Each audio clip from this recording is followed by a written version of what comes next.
Hi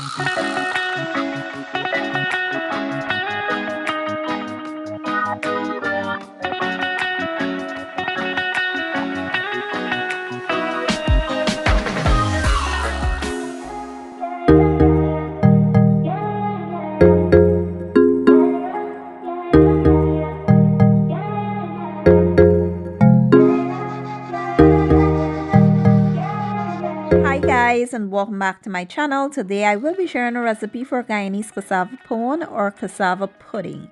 Now I had a craving for this and wanted it really bad and decided let me go make some and bring you guys on the journey with me. So to get started here, I have some fresh cassava which I went ahead and processed with my food processor. I have some fresh coconut which I also did the same. I'll be using some evaporated milk, sweetened condensed milk, vanilla extract. I have ground clove, cinnamon, nutmeg. Also some melted butter. I have grated ginger, brown sugar, some raisins, and I'll be using some black pepper and salt. Let's jump right in.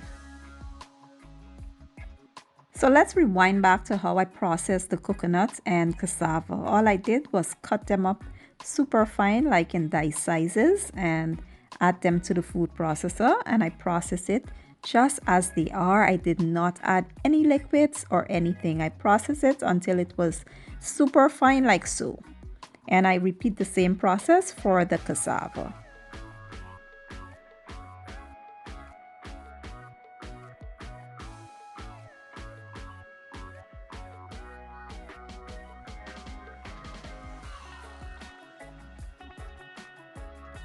Next, you want to add all of your ingredients to a large mixing bowl and mix until they're fully combined.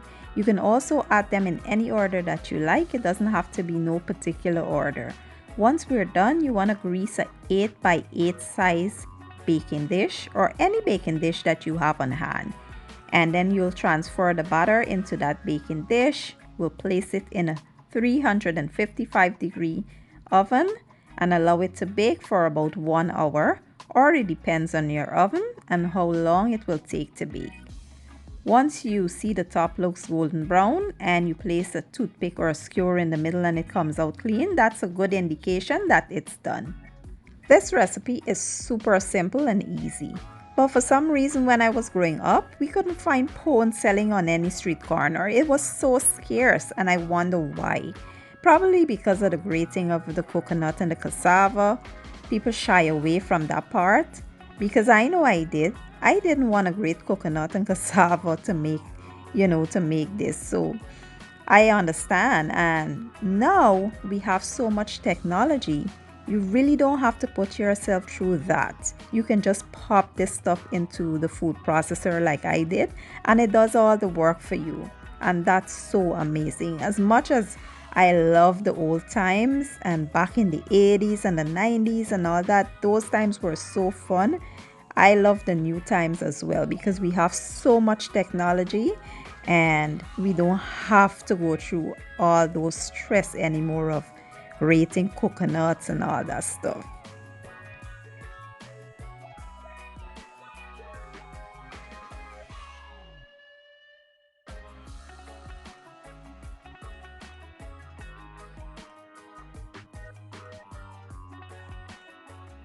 After about 1 hour, the pone is now done. It smells absolutely amazing.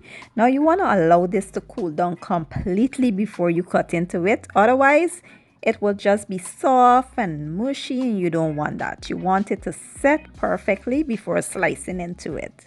Give it about an hour or so. And here you have it, my version of Guyanese cassava pone or cassava pudding. It is so rich, tasty, and delicious. My favorite part is the end part. The ends there are so nice and crispy, and then when you bite into it, it is so gummy and chewy, and that's exactly what you want in a cassava pone. I really do hope you guys give this recipe a try. If you enjoy my video, please give it a thumbs up, share it, leave a comment down below, and don't forget to hit the subscribe button for me. I will be leaving all my ingredients and measurements down in the description box, and I'll see you guys in my next video. Have a good day and enjoy.